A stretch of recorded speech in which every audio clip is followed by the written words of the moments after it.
Kami lanjutkan kembali dialog bersama dengan dua narasumber kami. Febri, kalau cerita Febri tadi berangkat ke Suriah sebetulnya ingin bertemu dengan keluarga. Kamu sendiri sempat diajak bergabung ke ISIS atau menerima perlakuan yang sama seperti yang dirasakan Raihan? Iya, pas semenjak saya masuk ke ISIS sempat dipaksa ya untuk pendidikan agama sama militer. Tapi saya tolak dan Tolaknya awalnya untuk ketemu keluarga. Iya, awalnya untuk ketemu keluarga. Jadi pas saya masuk ke sana sempat dibilang hanya punya waktu 2 hari untuk ketemu keluarga. Habis setelah itu kakak saya, ibu saya, semua keluarga saya pada marah-marah. Kamu nggak usah ikut sama sekali pendidikan agama atau militer. Dan kamu ngapain juga ke sini gitu. Kami ini udah mau pulang gitu, mau ke Indonesia lagi. Nah, jadi Di saat itu mereka sudah menyesal? Iya, udah sekitar hampir setahun udah mau pulang gitu di situ. Dan saya kaget gitu kan, kenapa gitu? Karena sebelum itu kan kalian sangat semangat sekali buat pergi ke sini. Kok tiba-tiba jadi mau pulang? Akhirnya mereka ngejelasin lah ya kezaliman ISIS, perlakuannya segala macam. Waktu itu Febri berangkat ke Suriah usianya berapa? 22. 22 tahun, Raihan? 16. 16.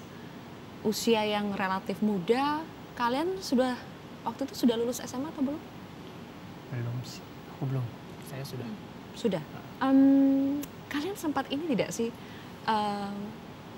Karena saya penasaran apa yang membuat orang muda itu, betul tidak orang muda itu memang kalian merasa tidak kalian sendiri itu mudah terpengaruh ketika melihat propaganda di internet itu memang lebih mudah terpengaruh dibandingkan dengan mungkin orang tua yang lebih dewasa. Kalau Raihan secara khusus ya melihat sendiri propaganda di internet. Dan juga karena semuanya mau berangkat, bunda sama ayah mau berangkat, ya aku ikut juga. Karena kalau aku nggak ikut sama siapa, tinggal sendiri juga, ngapain. Jadi karena pertama kalau aku alasannya karena tadi emang di Al-Quran tuh ada perintahnya untuk hijrah, terus karena propaganda mereka itu luar biasa wah banget untuk anak-anak. Kalau aku sih menurutku tuh wah banget, gratis tuh bebas mau ngapain, yang penting udah hidup di negara Islam kalau kata mereka udah. Terus sama faktor ikut orang tua, karena kalau aku nggak ikut juga. Tapi orang tua punya pekerjaan di Indonesia punya? Punya. Kehidupan di Indonesia baik-baik saja? Alhamdulillah sih, alhamdulillah lumayan lah baik. Tapi memang karena tergiur tadi ya? Karena lebih baik kata mereka kehidupannya ya di negara mereka gitu. Febri juga pernah melihat propaganda yang sama. Tetapi ini menarik, kenapa ketika Raihan bisa terpengaruh tapi Febri malah tidak? Karena ya gimana ya, saya emang nggak tertarik gitu selama waktu itu. Tapi akhirnya setelah ditinggal itu saya mulai lagi baca-baca dan lihat lagi hadis tentang hijrah, ayat tentang hijrah, kewajiban hijrah, terus di hadis akhir zaman. Dan ya insya Allah bismillah lah saya coba untuk pergi ke sana. Setelah kalian tahu apa sebetulnya yang terjadi di sana, bagaimana sebetulnya ISIS itu memperlakukan orang-orang yang tadinya mau hijrah ke sana, mulai kan terpikir untuk kabur. Nah, bagaimana cara kaburnya ketika itu, Raihan? Kalau kami kan barengnya kabur lah. Yang nyari awalnya sih sebenarnya yang perempuan banyak keluar. Soalnya kalau laki-laki kami yang ngumpet di rumah. Karena kalau keluar ketahuan apa yang dilakukan? Ya biasanya sih ditanya dulu apa. Ada razia. Sering ada razia. Dan kalau nggak bisa nunjukin kartu identitasnya dari ISIS tuh bisa diciduk lah. Oh jadi kalian diberikan? Enggak, kan nggak ikut mereka jadi nggak diberikan. Oke. Makanya nggak berani keluar. Jadi kalau anggota itu pasti diberikan? Iya. Kalian sembunyi, jadi yang banyak keluar itu perempuan. Perempuan keluar-keluar gitu tidak masalah memang ya? Lebih aman justru kalau di sana. Kenapa? Karena ya pertama ketutup dan pakai orang-orang cadar segala sana macam? suka nggak macam-macam sih kalau mau perempuan. Oke. Perjalanan ketika kabur awalnya itu seperti apa dan sampai akhirnya tiba sempat dijemput oleh KBRI juga di Irak ya? Iya. Itu sampai ketemu dengan KBRI Irak bagaimana ceritanya? Jadi kita kan punya kenalan ya yang bantu kabur dari sana, yang punya toko.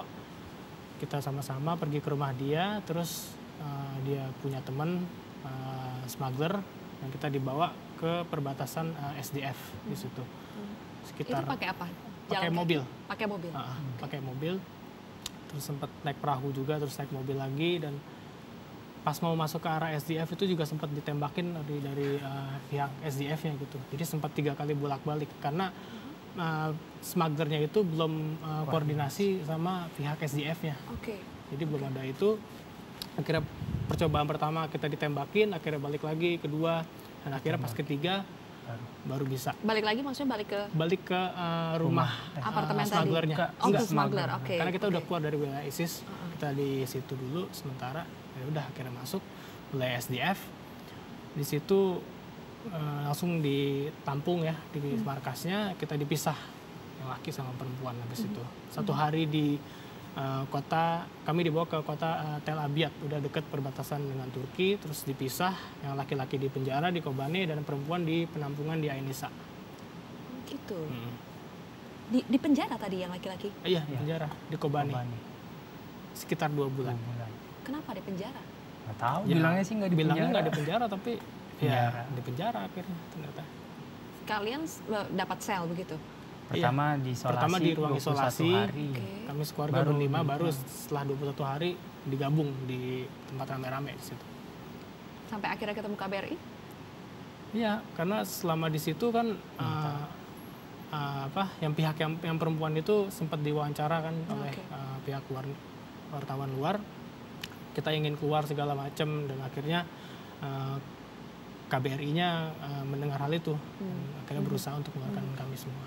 Kalau misalnya ada anak muda seperti kalian atau juga orang tua ya, yang mungkin terbesit niat juga ingin melakukan yang dulu pernah kalian lakukan, hijrah ke Suriah, bergabung dengan ISIS karena diiming-imingi janji-janji yang kehidupan dengan lebih baik seperti itu, pesan kalian apa, Febri, untuk mereka? Ya, jangan percayalah sama yang radikal-radikal seperti itu karena semuanya tuh bohong. Hanya propaganda dari ISIS yang nggak ada baiknya itu sama sekali. Kamu merasakan sendiri dan dengan yakin mengatakan mereka itu semuanya bohong. Iya, mereka itu bukan Islam, dan, zalim. Mereka hanya melakukan kezaliman. Gitu. Rehan? Tapi kurang lebihnya sama, jangan mudah percaya sama media mereka lah sekarang, sama ISIS dan juga sama yang radikal-radikal gitu. Jadi seperti dibilang tadi, jauh dari Islam, jauh dari propaganda atau berita-berita yang mereka posting di website atau media sosialnya mereka yang bilang di sana enak segala macam, nggak ada, bohong semua. Jadi kalau yang punya niat seperti itu batalkan saja ya Batalkan. sekarang. Daripada kalian Jangan rugi, sampai rugi harta, rugi nyawa, siapa tahu. rugi harta, rugi nyawa. Terakhir, jadi sekarang kalian sudah bisa kembali ke tanah air, berkumpul lagi dengan keluarga. Alhamdulillah dalam keadaan selamat, tidak kekurangan satu apapun, nyawanya masih sehat, dalam keadaan sehat. Bagaimana kalian akan menjalani kehidupan selanjutnya, Rayhan? Ya, insya Allah Sorry, Febri. dijalani aja, insya Allah Pelan-pelan. pelan-pelan dan insya Allah masyarakat mau menerima kami di sini. Ya, mulai lagi Saling kehidupan membantu. baru lah. Iya. Dan Dari nggak akan, insya Allah nggak akan Rayhan? kembali. ini kurang lebih sama, kita pelan-pelan semuanya, keluarga saya dan saya semuanya ya pelan-pelan memulai hidup baru. Ya jangan sampai seperti itu lagi. Terima kasih Rehan juga Febri atas waktunya bersama kami di NSI. Pemirsa, Badan Nasional Penanggulangan Terorisme mencatat sekitar 1.200 orang telah ditangkap karena terorisme. Dan lebih dari separuh pelakunya adalah anak muda. Sebab anak muda adalah target pencucian otak paling mudah bagi para penyebar ajaran radikal.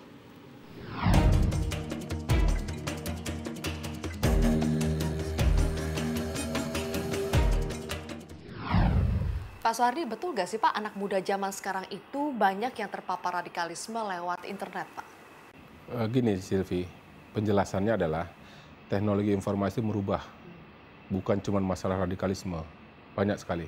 Memang teknologi informasi di satu sisi membawa manfaat positif, tapi sisi negatifnya pun selalu ada impact. Nah disitulah teknologi informasi bukan cuma masalah radikalisme, pornografi, narkoba dan sebagainya. Nah, radikalisme salah satunya juga itulah yang menjadi concern kita. Kalau kita ngomong, kenapa sih anak muda yang di brainwashing? Mereka lah yang paling di brainwashing. Kenapa? Mudah sekali dipengaruhi.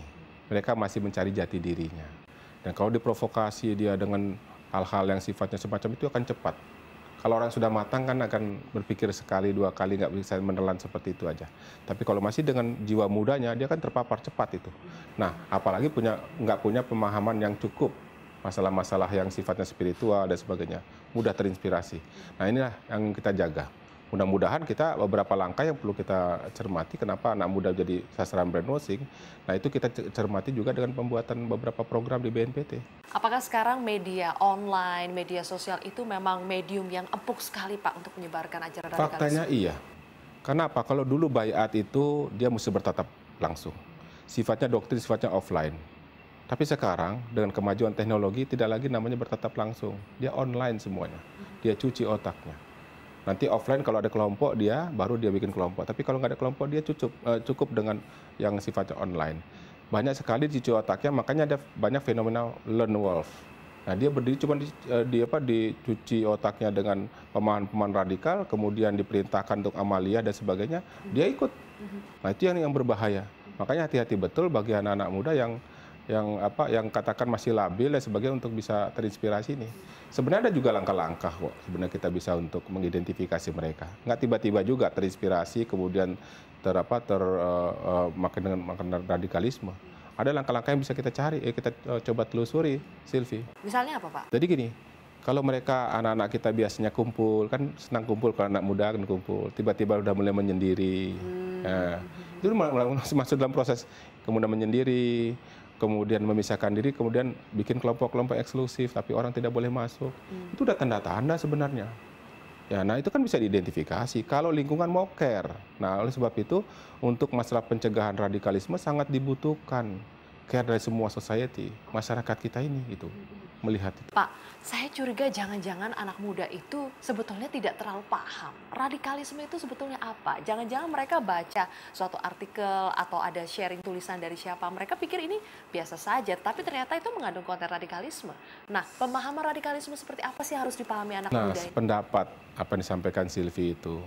Buktinya pelaku-pelaku yang kita sekarang di dalam itu pun begitu kita survei tidak mengerti juga agama secara mendalam, ikut-ikutan. Bahkan ada di antaranya yang bertato, bayangkan, kan nggak pas begitu. Artinya betul, radikalisme itu kan udah jelas perbuatan-perbuatan sifatnya radikal. Nah dia pikir ini biasa-biasa saja, tapi dituntun, di situ dapat cara membrainwashing bertahap. Nanti sudah terpengaruh dia, apapun yang diperintahkan oleh katakan mentornya itu dilaksanakan. Bagaimana cara membuat ini, dan yang berbahayanya kan semua bahan-bahan di sekitar kita juga bisa dirakit untuk hal-hal yang tidak baik. Nah ini yang semua itu ada di dunia maya.